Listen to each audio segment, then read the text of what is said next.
Welcome everybody to tonight's ID Network broadcast. We've been getting together for about 7 years.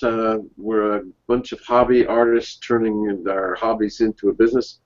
My name's Lou Jensen, and we've been palling around in most cases everyone in the film strip. The shows are always full. Everyone in the film strip have been a part of this circle for quite a long time. And the idea is that like-minded relationships help individuals grow at a faster pace and a better pace than if you're kind of going at it alone. I coined an idea around the concept of Success Mountain, and I've been playing with that in my own life for years, that most things that are successful require a degree of discipline and sacrifice and effort like climbing a mountain. And I've never seen it fail. It's not much comes easily in life, and so when you're trying to figure out what to do and how to do it, the thing is to find some worthy way to climb the individual mountain that you're after. There were a lot of posts today that were kind of aimed at that same kind of concept, and whenever I see the reinforcement of an idea, then I know that's something I'm going to pay even more attention to, and I have a feeling that's kind of how success is accomplished. But I'm really excited about the fact that the more we do, the more that same kind of thing shows up on Google Plus in our individual streams. There's some really amazing things going on with this social media impact of the world, and I like playing with it. Whether it's going to end up being as significant as I think it will be, I don't know. But it seems to be evolving at such a fast rate now to try and find a way to be more involved, but then also how can we somewhat contain it and somewhat control it. So if you're over on YouTube or sitting on my Google Plus account or here live with us tonight, welcome. Appreciate your coming and taking of your precious, valuable time. What I hope happens each time we do a webinar is that there'll be some one thing that you'll spot that you really enjoy, and that will help maybe motivate and encourage you. I'm an idea nut. I've had an idea every other minute for about 40 years.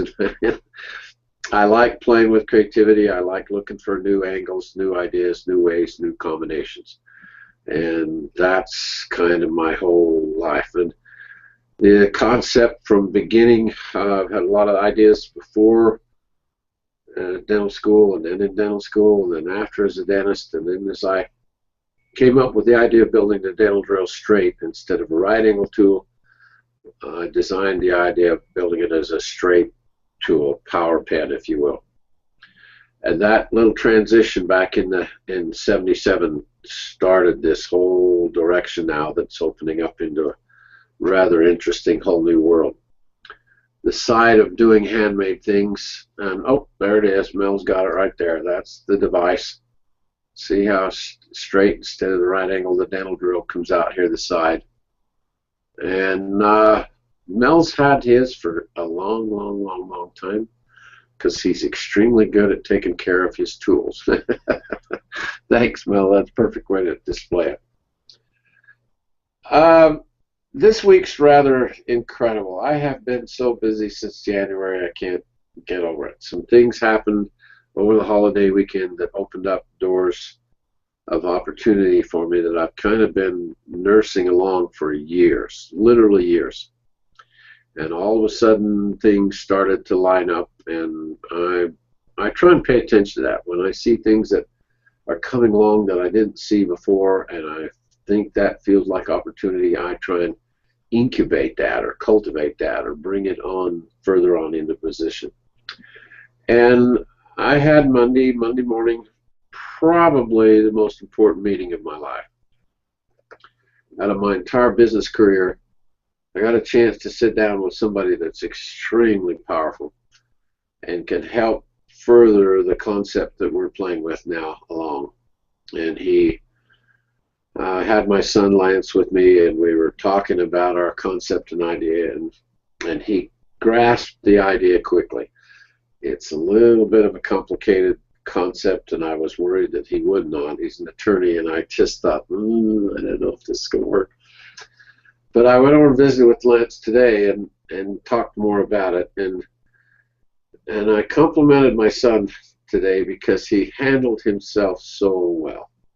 It just, when you're making a presentation and it's important, it's something that matters to you, I just don't think you can leave that kind of stuff to chance.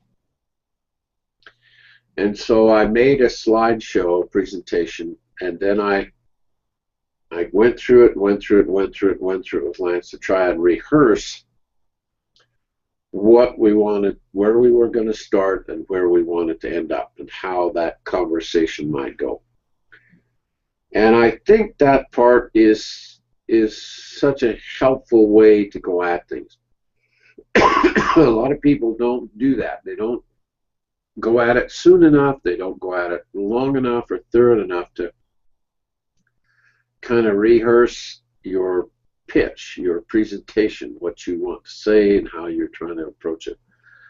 And if you'll do that and consistently go at it, it helped Lance immensely, because we had a couple of occasions where excuse me, the conversation could have gone south in a hurry.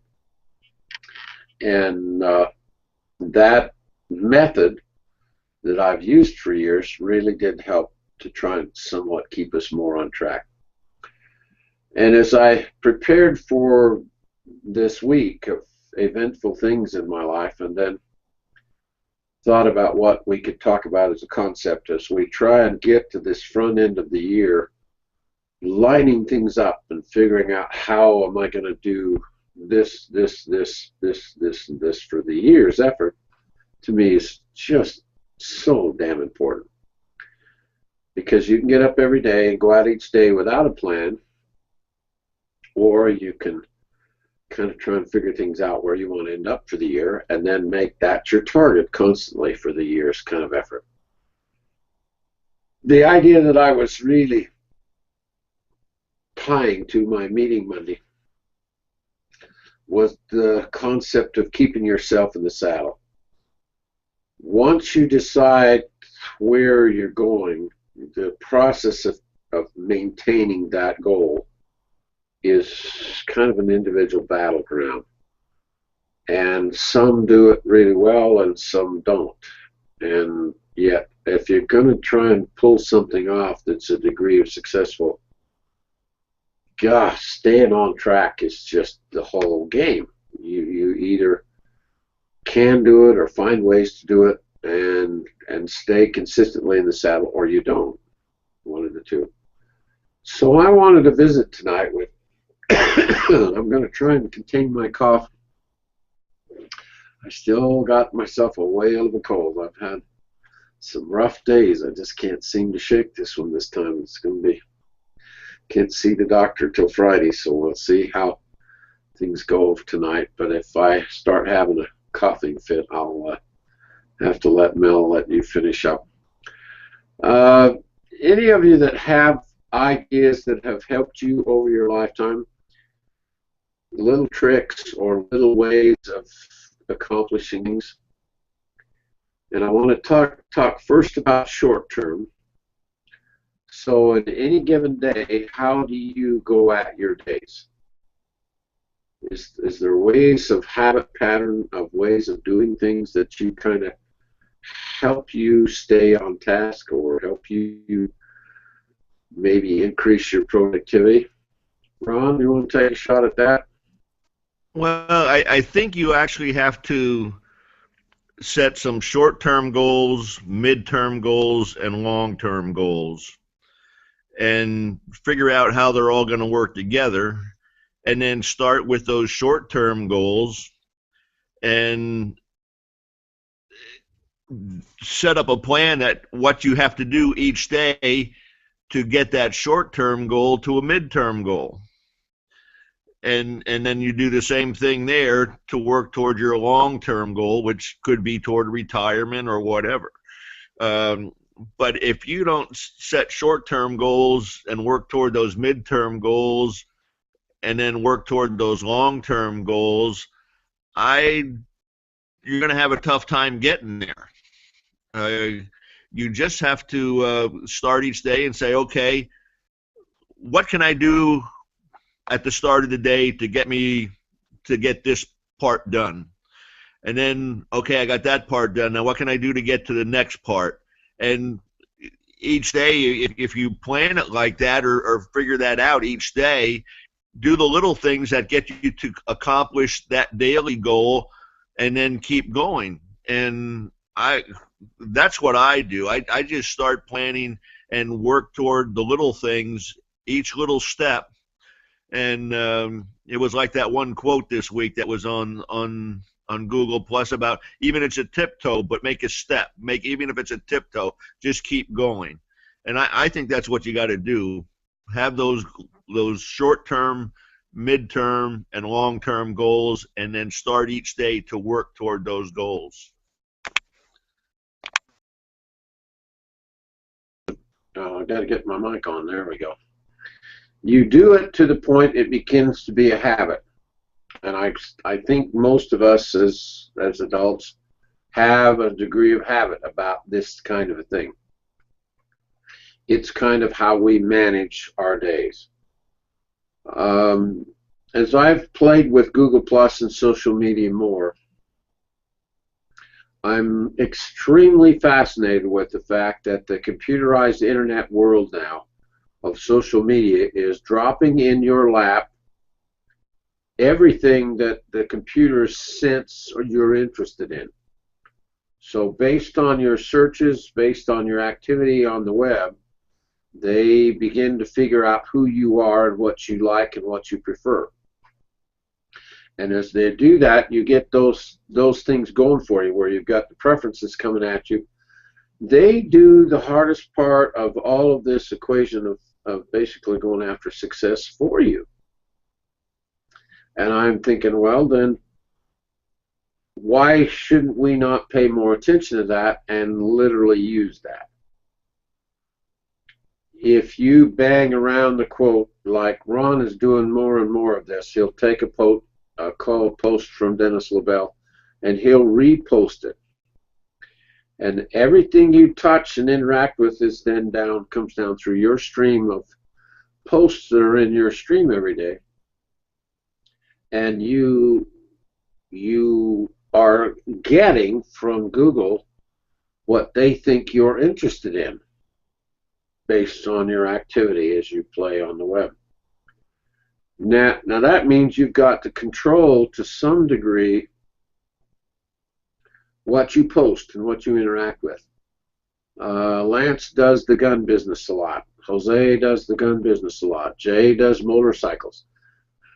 Jay's done quite a bit with it on Google Plus, and I think, isn't most of your stream, aren't you getting a lot more and more motorcycle activity, Jay?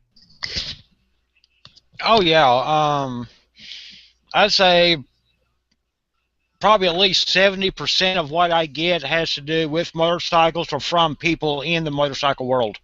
Yeah, and you kind of cultivate that by what you follow, what you find, what you're interested in, and then your activity is zeroed in on that individual area.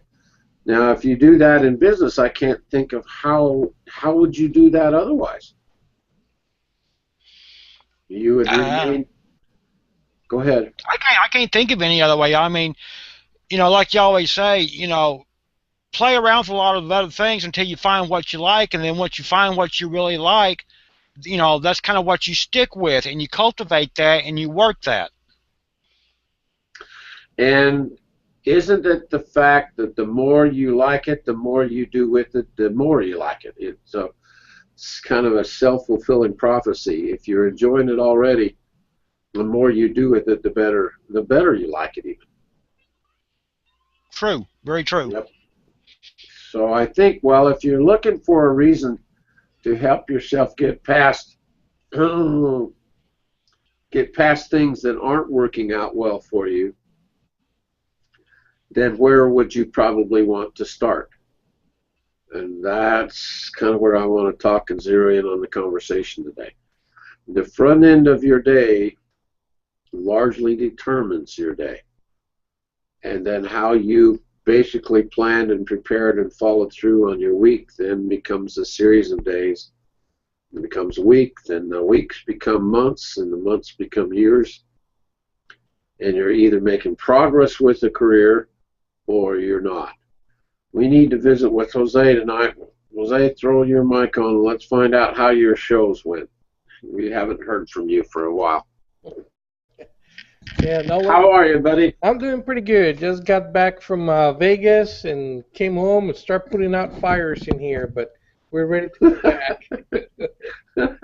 Yeah, but we had. How was Texas and Vegas good shows? Yeah, definitely. Dallas, it was really good. I was able to meet with the gentleman that commissioned me to do the cypress tree. Yeah. I met with him, and one of the things they decided not to do any carving on the tree at this point because it's still settling and it's still cracking. Okay. So one of the things that they're going to do is they are going to cut several medallions out of the tree, take that wood out, and they're going to replace it with another type of wood to fit like a plug into where they cut the medallions. Okay. So they're going to send me those. There might be maybe 4 or 6, and they'll be sending me those, shipping them to my studio here in Phoenix so that we can do carving on those with the different animals. Oh, bingo. So that'll be fun for you. yeah, and I don't have to go to Texas and stay over there for a couple months, just working on the tree. Good. Oh, that is good news. Yeah, he's also got another room that he's going to be working on. Is going to be a movie theater. So we're going to be doing some panels in there, carve them. Are you? So yeah, I know there's going to be at least 2 of them in there. So that's going to work. This just goes on and goes on and goes on. The opportunities come up from them individually, but then the crowd around them are just as wealthy as they are usually. Mm-hmm. Yes. That just will spill over now for the rest of your life. So that activity and that effort to go out and put yourself in a position where you cross paths with really unique people. Yes. That's definitely what you've done. You have to do that.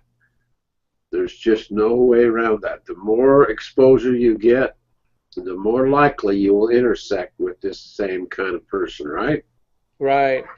And the weird thing about it is that, some of the past shows that I've done there in Texas, I set up my compressor and I engrave knives and I charge $20 to engrave people's name on it.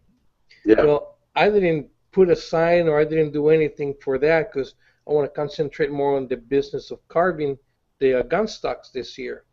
Okay. But we had I had at least 10 people that came over and said, "Oh, here you are. Here's a knife I brought you that you can engrave." So that gave me some gas money. Some fun money, yeah. Some play money. So that was really neat. But there was other people that came over that were actually looking for me to do some work, some carving on gun stocks now. And that was really, really nice because I guess my reputation is getting around, and I got a guy all the way from Alaska. We're going to be doing a couple rifles for him for his hunting lodge. So he's going to be able to lend them out. They're going to be carved, Yes. and hopefully we'll be able to get some business out of that in the near future as well. God, that's good, Jose. When I'm thinking, when you first started, you would come and do shows with me to just be there, just to participate. You'd come and help me set up the shows and help me work the shows so you could begin to learn. Do you see how far you've come, Jose, from those times? Oh, definitely. Oh my God, I didn't know I was going to be at this stage in my life, but like they say right now, he says, well, I've been an overnight success now, and it's only took me 12 years. So. Well, I was talking to Ken Brown last week, and Ken said the same thing. I think it's 21 or 22 years now for him. But he's done so well with what he stumbled onto. It's that thread of interest. He loves calligraphy. and when he can take calligraphy and turn it into his enterprise. And he's got a contract with one grocery store chain that sells a lot of wine. And I guess they just hire him incessantly. He said that's just a lot of his business now, is engraving wine at a grocery store. Zero in on and sell wine at a grocery store by adding personalization. And we both chuckled with the fact that it started so simple, not something either one of us even was thinking about to begin with 20 years ago, but now it's grown into where it's really amazing. And the fact that he started then teaching what he'd learned how to do. Can you see, Jose, that what you've learned how to do now is quite valuable? Oh, yeah. Yeah. I mean, the things that I have learned, I mean, it's taken me a while, but, you know, with the classes helping a lot, that increased my learning curve a lot. So I'm very grateful for the classes that I've taken from you guys. Yeah, But, so you know, the time that I've been putting into this, you know, I've been growing, I've been learning a lot.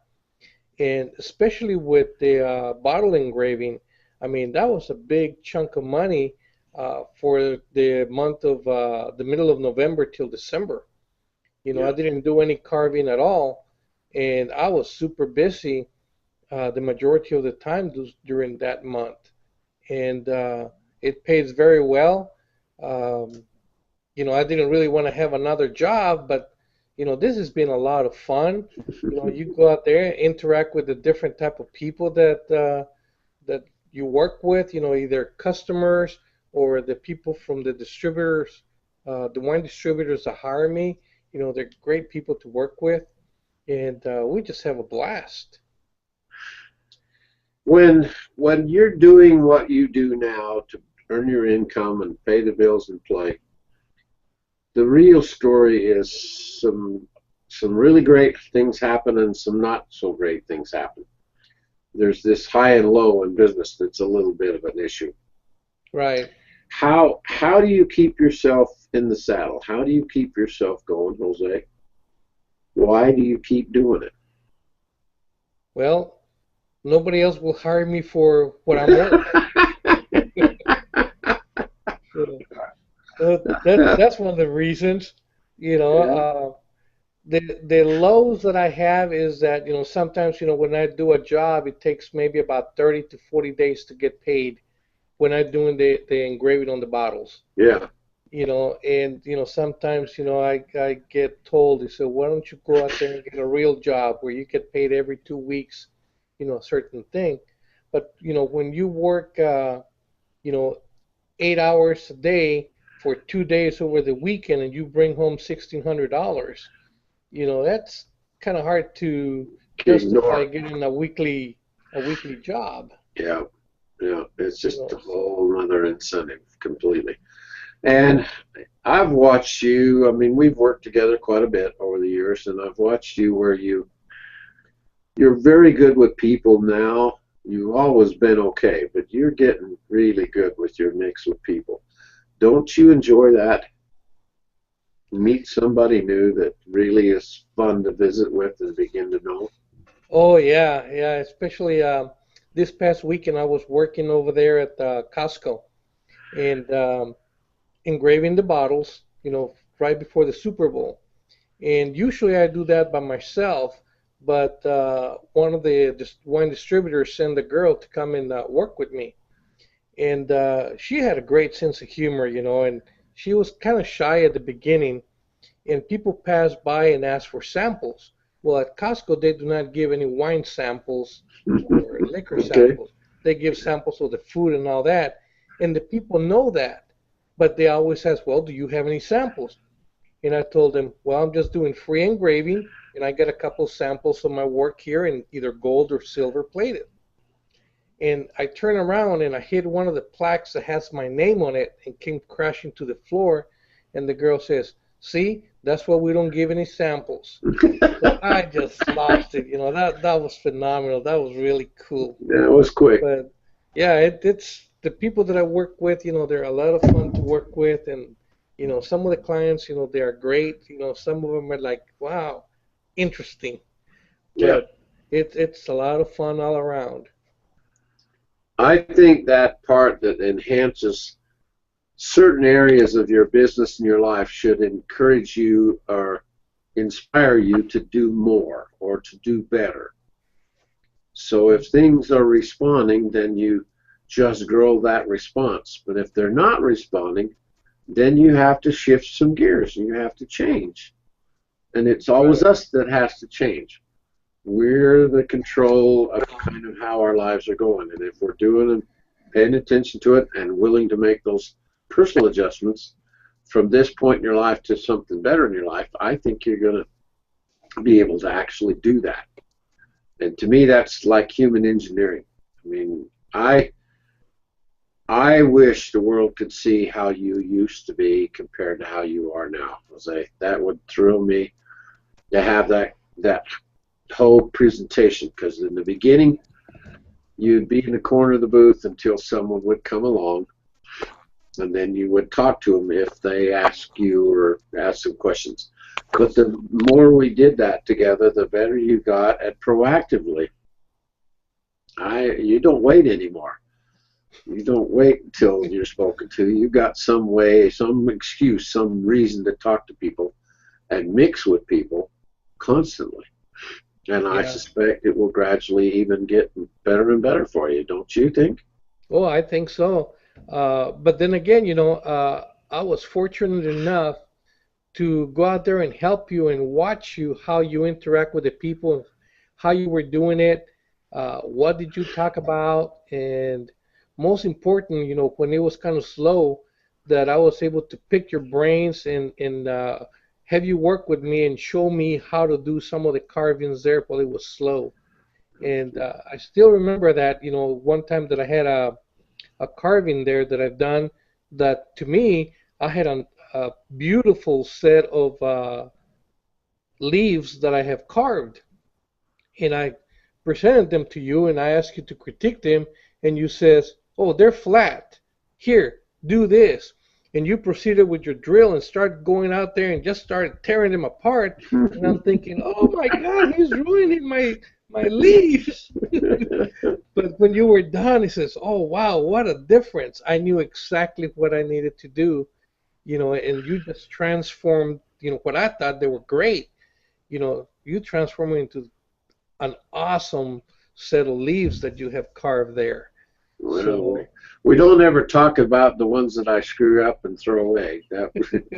We just talk about all the times it works out. It works out well. yeah. But No, those, you taught me a lot, and I really appreciate the time that you have taken me, and I hope I can pay it forward one day, and teach other people the same you thing. already are. Jose, you already are. There's a lot of people looking up to you now because you're succeeding and doing well. I know it's only going to get better. Only going to get better. And you're the kind of person that shares that degree of success and that degree of knowledge, and that's just huge. I couldn't be more proud of you. You've done wonderful. Now, if all of you've kind of known Jose for a while, go back 30 years and try and envision Lou Jensen's first trade show. We'd gone to a show in Pasadena, California. And I had a guy that was pretty good at doing trade shows take me, Jim Griffiths. And we set up to do the trade show, and we didn't know what to do. We didn't know how to sell the drill. Most trade shows you should be demonstrating something, doing something. It's just, when I see people do an event marketing effort and they're just sitting there waiting for somebody to react or something, it just drives me crazy. The only thing worse is to see an artist who's got a booth and they're sitting in the very back of the booth doing another project. Mm-hmm. Painting and working, you all see it. And I go, that is without a doubt the worst possible way to present you and your work that exists. And occasionally I'll even go in and nudge them a little bit. And you really should, if you're there and you're paying the money to be presenting yourself, how it works is who you mix with and how well you mix with them. And if you're in the back of the booth painting or engraving or carving, big mistake. One of the earliest really successful times in our life was when I started taking Keith home to the World Wood Carving Championships in Ocean City. And I'd have him sit up in the front of the booth carving a gun stock. And most of you know Keith Holm quite well, and he's a little shy and definitely quiet and to himself, but he does wonderful work. And when he'd turn that damn drill on and start carving a gun stock, we'd just get this flock of people around him. And then I could begin to discuss and talk about what he was doing. So that two-handed approach, we called it the Stockton to Malone deal. John Stockton would pass Malone the ball, and then Malone would stuff it, and that was the big deal for that Jazz. Oh, by the way, I'm going to the Jazz game Sunday night. Get to take Chris, or Saturday night. Chris and my brother and I get to go. We're going to the executive big shot booth. We get to go sit with the I don't know what kinds of folks will be there that night, but it's always an eccentric bunch. But he's excited. It's going to be a lot of fun. But we call it the Stockton and Malone kind of an advantage, because Keith would be carving and I could do the selling. And that secondary complement, that way of having a lot of your time when you're starting, you can't have a two-team effort. You just can't afford it. It's too difficult to put that kind of thing together. But I sure think you ought to. All of you ought to look for the day when you can go at your efforts with two people, because it helps manage a crowd, it helps manage the booth, makes things work out. Jose, can you cut your mic? I'm just going to do a brush finish on it because I don't really have time to polish it out. Okay. I don't know if he can hear me. Jose, can you hear me? Shut your mic down. There you go. There you got it. All right. Mel, you've done shows a long time too. When you're at the show, how long does it take you to learn to do your shows? I mean, you do a lot. How long did it take us to learn? Oh, hell, we're still learning. Oh, that's a good answer. That's the best answer right there. So when you began to learn, did other people, how they did it, help you? Because you could see the contrast between people that did a pretty poor job and those who were a little better. Did that help? Oh, yeah, we still see that. We see the ones that sit in back of the booth or just talk amongst themselves and don't interact with customers. From the aisle 2 booths away, a customer will see that. Yeah. And they'll just blow past you. It makes a big difference, doesn't it? Yep. Your ability to talk to people and interact and mix with people is extremely good. Do you enjoy that? Have you learned to enjoy that? Sometimes I enjoy it. It just depends on the day and how I'm feeling. Okay. That's true. Some people are not easy to deal with. And they're always the cross-section of the public. Every time you're at a show, you'll get some people that are just all but intolerable. And all I do is try and hurry them along. Yeah, but there's 2 of us. My wife is in the booth also, and she will milk every nickel out of a $20 bill in a heartbeat by upselling. Someone who can manage. That's good. That's helpful. Oh, yeah.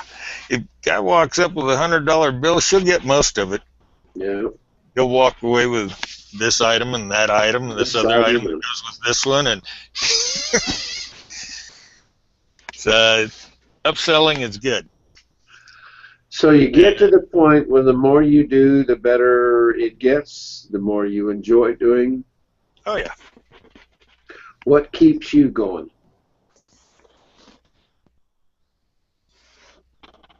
Just got to have something to do. enjoyment of the satisfaction of having people like the kind of work that you do? Isn't there a motivation there? Well, yeah. And since I'm retired and not working for anybody else, I have to manage my own time. I can sit on my butt and sleep all day in front of the TV set, or I can be doing something constructive and enjoy making items. I've always enjoyed making Yeah, and creating. yeah, I have too. This is a very satisfying thing for me. When you Then you see, get that person that walks up. They say, "Well, I know you can engrave this and this and this, but can you do this?" Sure. Yeah, I can do that. Yeah. Oh hell, how am I going to do that?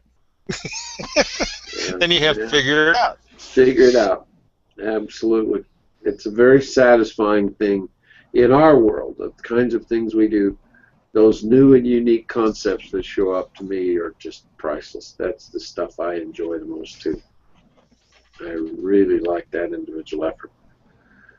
Deb, you've done a lot of shows as well. Thanks, Mel. Sure. In your doing of events, why do you keep doing them? Is it because it helps the business, or do you get a degree of satisfaction with mixing with the public?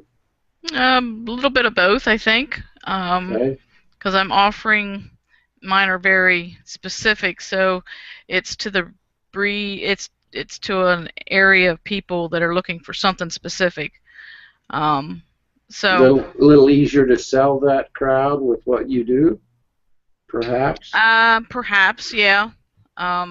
Again, with the dairy people, each breed association is looking for their breed of dairy cattle, and I've perfected those particular breeds, so they tend to like what I do. So in turn, that gets business, either personal business or show awards that they order in advance.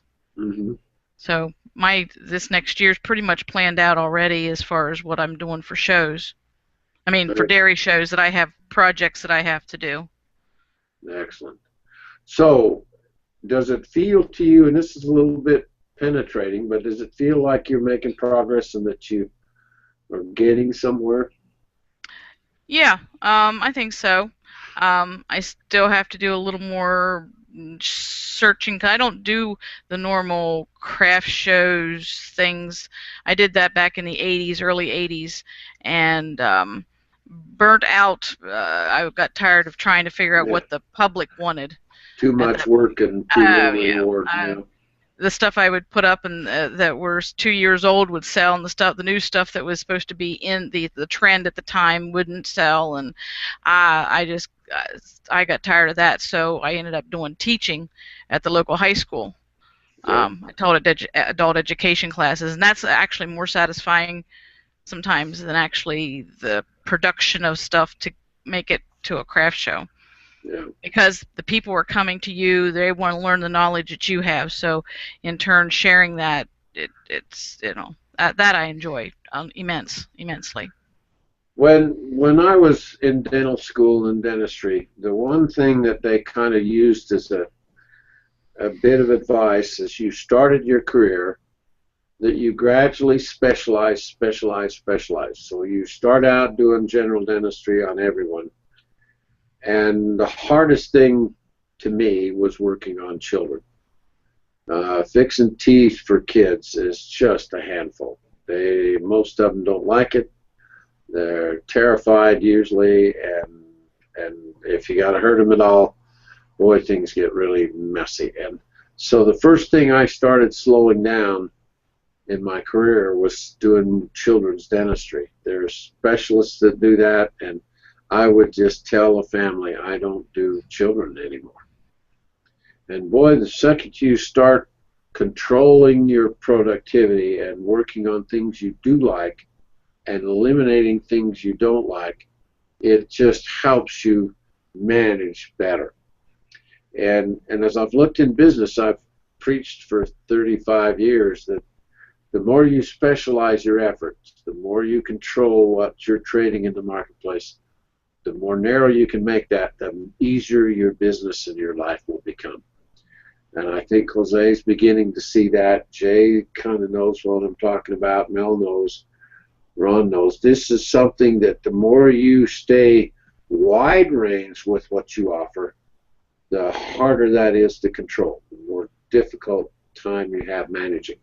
But the more you tend to focus your whole life out, constantly look for things that are minimal in productivity and move to those things that are maximum for you.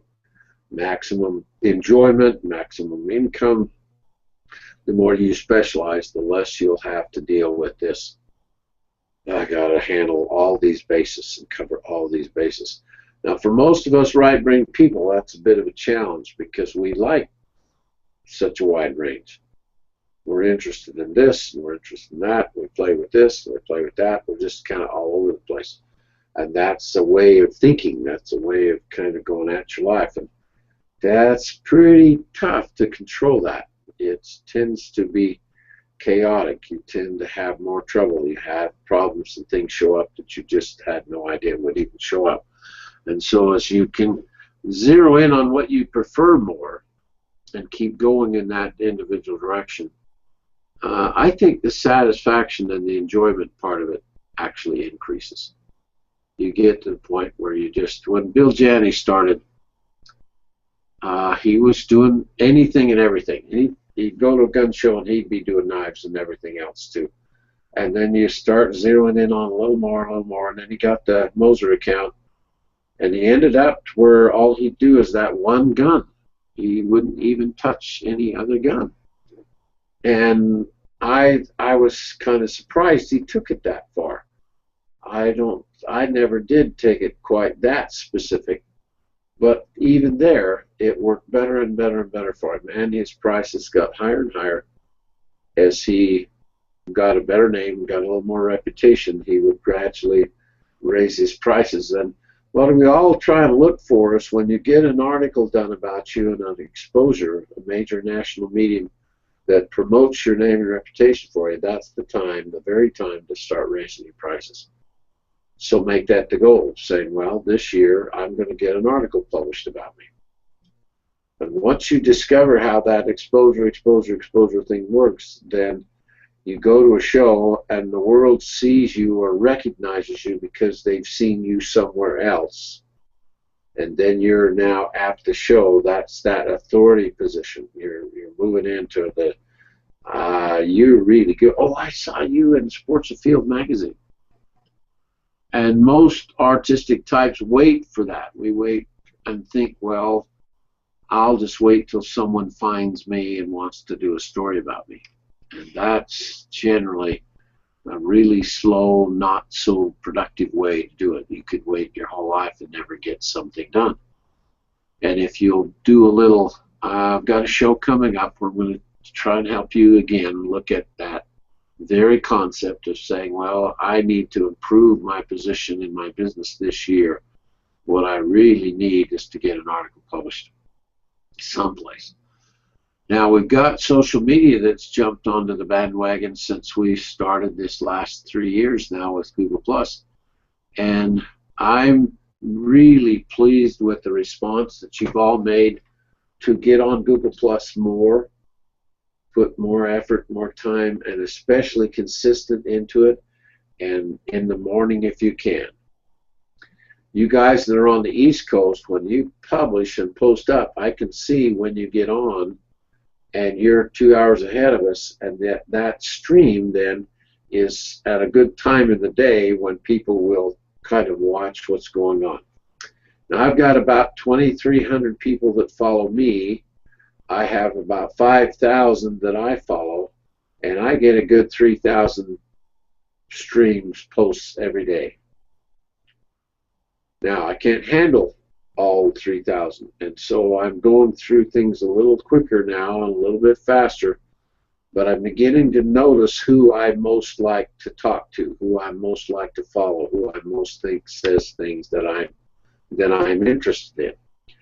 And I like the innovative side of things, so anything that's got to do with idea generation and idea development, I'm usually mixing with that crowd to some degree or not. And so my stream is just getting better and better and better at that same thing that I prefer is now what I'm being fed.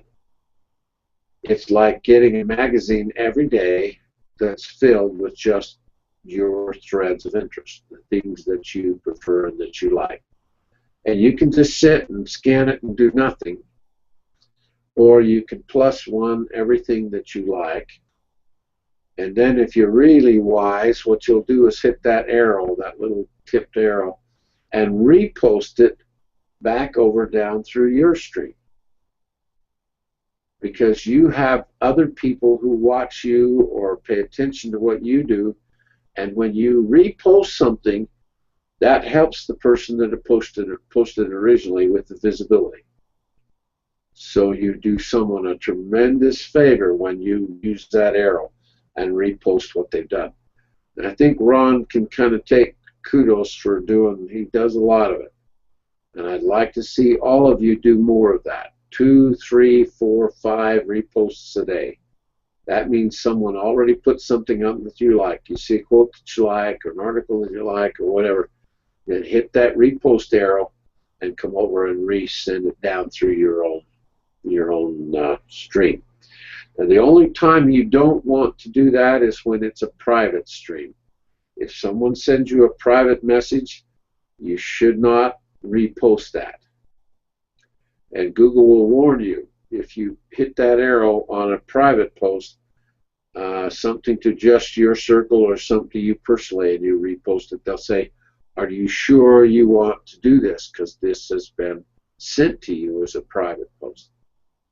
And that really is the only time I don't think you want to repost something. The rest of the time in your general stream, God, it's just as up in the visibility of our circle dramatically. And we've had so much more in this one individual week that I wanted to nudge that a little bit more today. When I was thinking of the subject and the title of how I stay with things, how have I persisted, this single idea we're launching now with Jensen Innovation, we're starting a whole new company, and been playing with this idea for a good 20 years, at least 20. And no one else cared much about it. No one else paid a whole lot of attention to it. But all of a sudden now, since it deals with automotive pollution, Utah is just crazy about this very thing. Last Sunday, when I was preparing for this meeting with Joe Cannon on Monday, last Sunday the automotive pollution index, the bad air index in Salt Lake, when it's the national index, and when your city's pollution is above 35, that's bad. And Utah's was 145. Salt Lake City was 145 last Sunday. It was, nobody could even breathe. It was such a bad air day. And so the timing of everything here with this particular thought is just could not be better.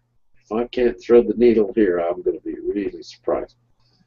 And so for me, the satisfaction is, I think you can tell everybody can say, yeah, I know persistence. Yeah, I know what that means. But I started seeing people who persisted better than others. And I knew Steve Covey, who wrote 7 Habits of Highly Effective People. And he said that really effective people tend to go to the end in mind and work backwards. And so here's where your life is. Here's where you hope it will be. Effective people tend to work on this where I dream of being with my life more. They spend a lot more time calculating, figuring, planning, shooting at, targeting, goal setting to get from here over to here. So if you could say in your life, I wonder where I'm going to be in 5 years. Look at your life right now tonight and say, what will it be like for me 5 more years from now? And then really concentrate on what your preferences would be.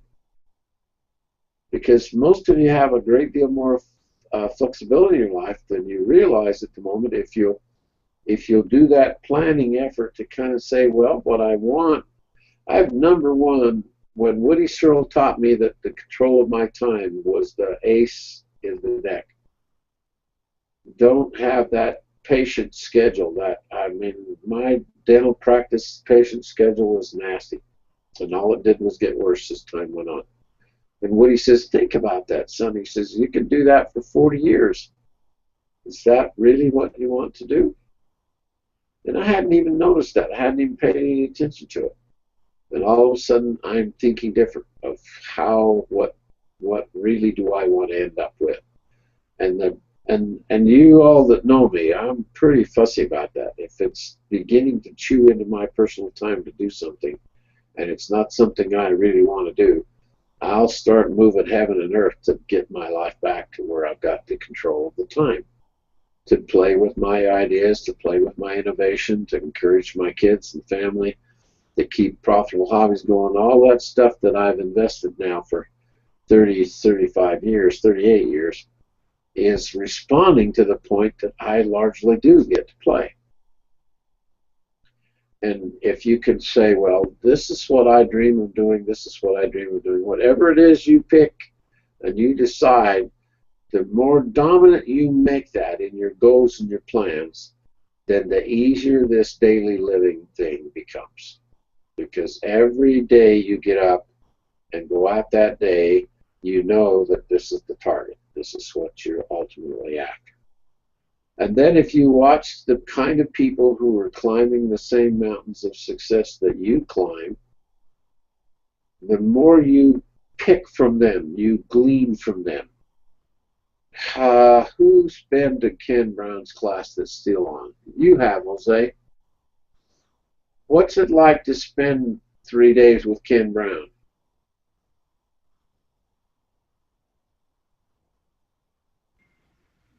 Sorry, wrong one. There you go. Nope, you got to hit your mic again. Okay, there you go. When I got there to Ken Brown's class, I mean, it was awesome. He had a really nice display of some of the work that he has done.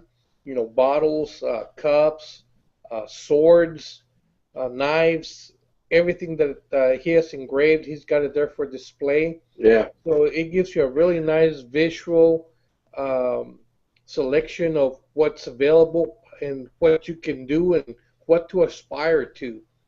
So when I took the class, you know, I was really, really crude, and I learned a lot in those 3 classes.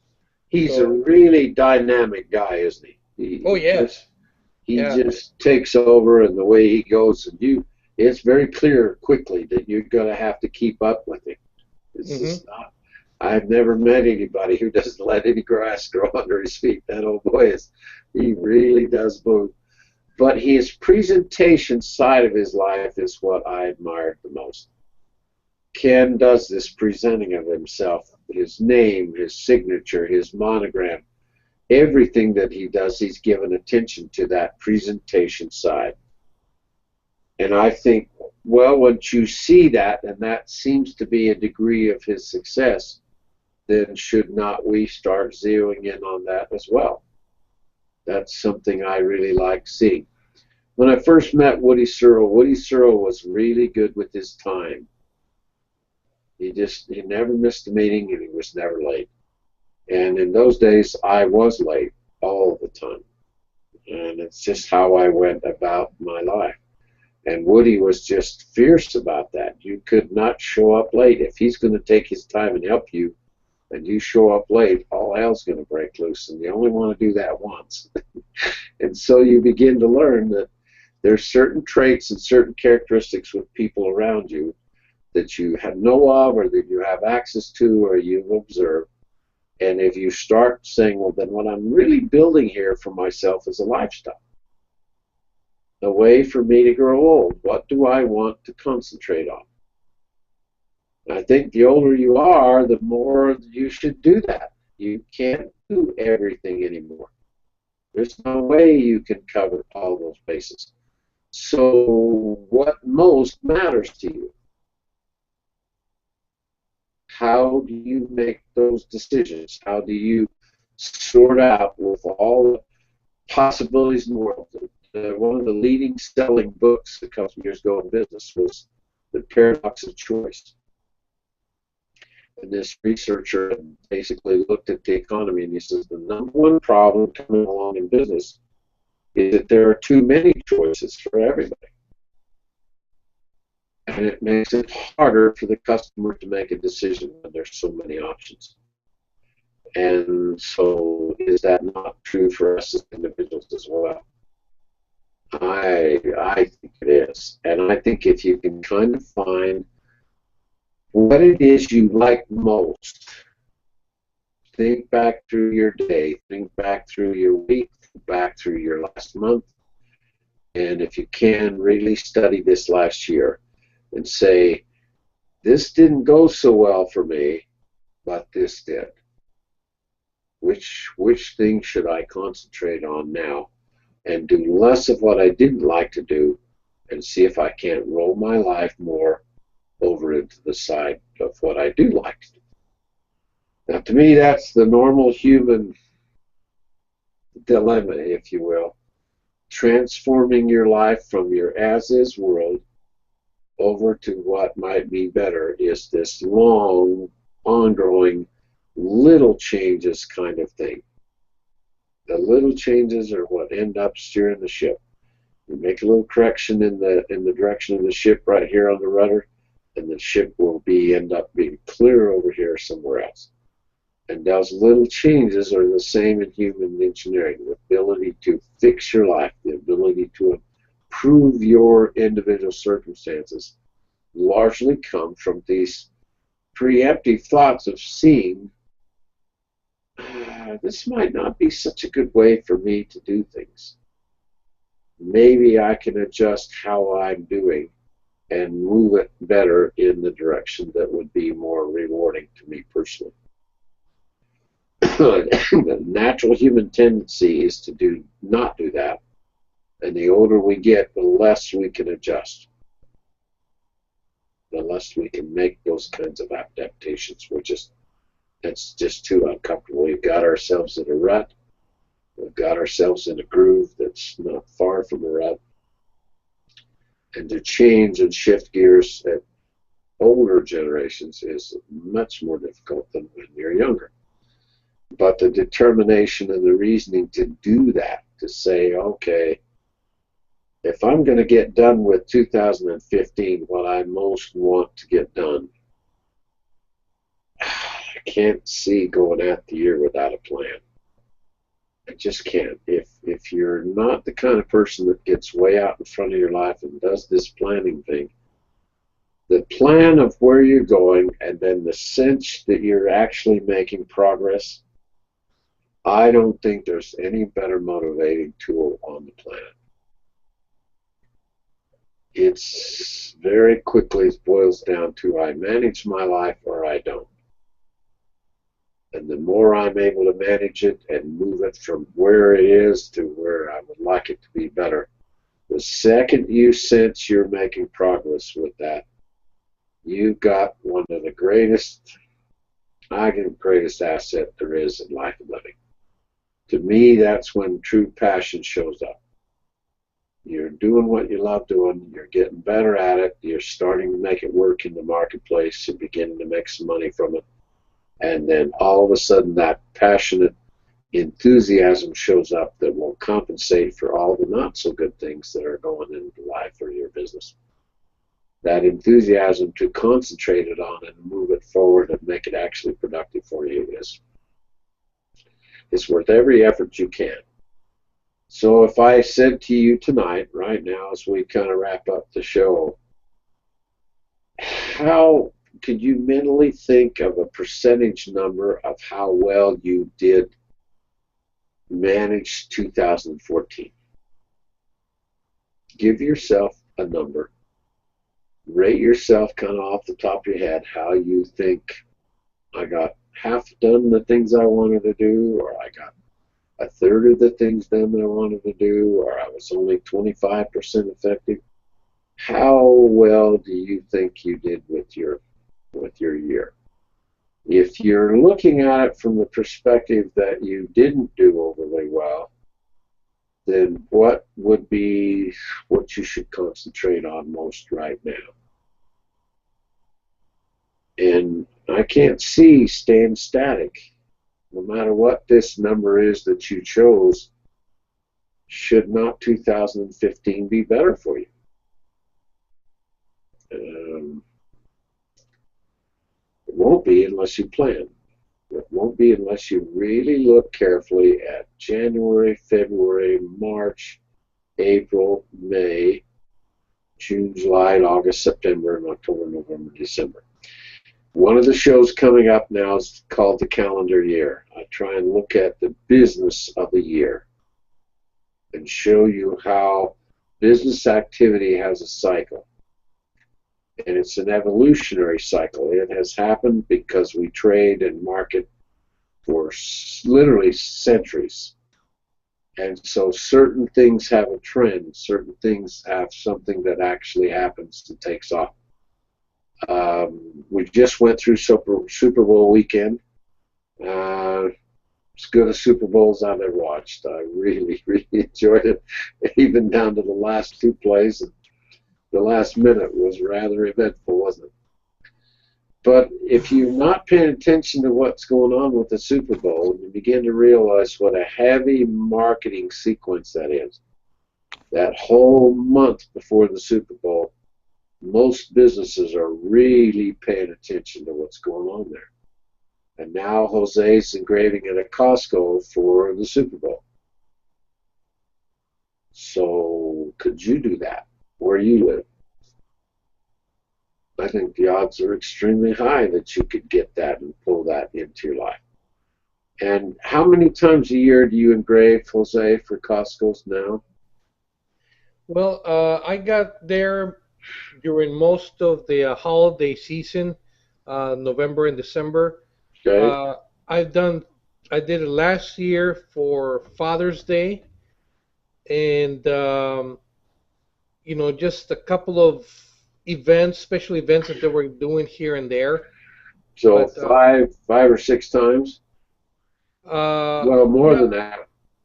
If you consider each day in the holiday, you work from November to December, don't you? Right. Okay. Mostly during November and December is usually Thursday, Friday, Saturday, and Sundays, some Mondays. And my goal is for this year to be booked every single day, especially like Tuesdays and Wednesdays.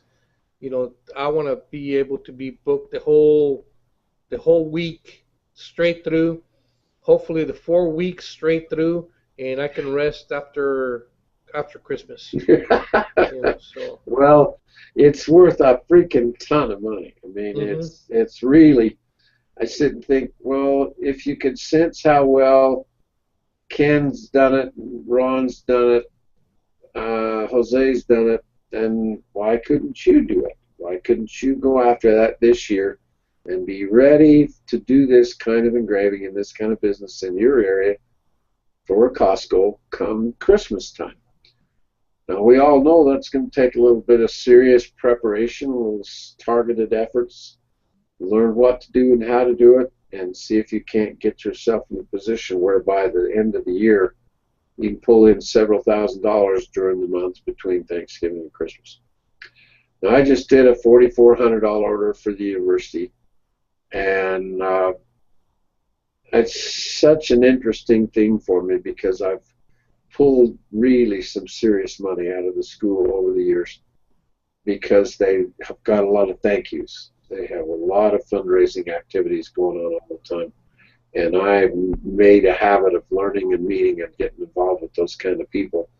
And then as soon as they discovered what it is I did, there's often the demand for it within that university setting. And so if you guys can kind of see what areas end up being productive for some of us, and then say, well, I think I could try that. I think that's something that I'm going to zero in on and really concentrate on. Now, how did you do your first year when you came from Ken Brown's class and started working on this stuff, Jose? You've had to cultivate these relationships for quite a few years, haven't you? Oh yeah, as a matter of fact, what I was doing, I was doing the engraving even before I did Ken's class. Yeah. You know, and I just went over there and you added it. You added that skill. Right, and that helped a lot. But And Ken teaches you how to approach them, doesn't he? He also teaches you how to try and get the job. He spent a little bit of time on that, not as much. Okay. But so you did that by doing. Yes, I went and got there myself. Waded into it. Right. You got it. Now that's the way I did with the university. I did the same thing. I just waded into it. I just thought, okay, I'm going to figure this out. I'm going to see if I can't make this work. But I stayed with it. I didn't try it once and walk away. I tried it, and I tried it, and I tried it, and I tried it, and then actually now it's when it works really well. Isn't that how you've experienced it too, Jose? Yes, but one of the things that I did is I approached several of the big store chains like Macy's, Dillard's, Nordstrom's, and they told me no, and then eventually, probably about a month later, I got the call from Dillard's, you know, to go do 2 days. And after I did the 2 days, they liked what I was doing. They hired me for the rest of the week. So I think I worked maybe about 15 or 17 hours that December. Mm-hmm. And I was scheduled to go hunting, so I told my brother, you know what, I don't think we're hunting this year. I'm got my mortgage payment here, so I'm going to stick it. Mm-hmm. And the following year, I went to some of the wine stores, and we have Total Wine in here. And I asked them to see if they want to hire me, and they said no, but we can give you a little area here where you can set up your table and you can charge the customers yourself. And that's what I did. You know, I just went over there, and people will buy the wine. I engrave it for them, and I charge them personally. I got the little square that I put on top of my phone, you know, and I was charging, I think it's $3 a word, you know, and that's what I was doing. Some people pay me cash. Some days I make $60. Some days I make $300, and I was there for about maybe 3-4 hours, 5 hours sometimes. But you know, it was and it gets better. Experience. It gets better. The more you do it, the better it becomes productive for you. Mm-hmm. And I look across the board of people who've succeeded with us and those who haven't, and it's the same story every time. Something inside of you gets to the point where you enjoy nudging your skill a little bit and then keeping after it to the point that it actually starts to succeed. I just don't know any other way to do that. If you're the kind of person that waits around for somebody to come along and do it for you, it is never going to happen. It's just this success is always this individual crusade. And you either get to where you're really satisfied and enjoy that crusading effort to improve your life, or you don't.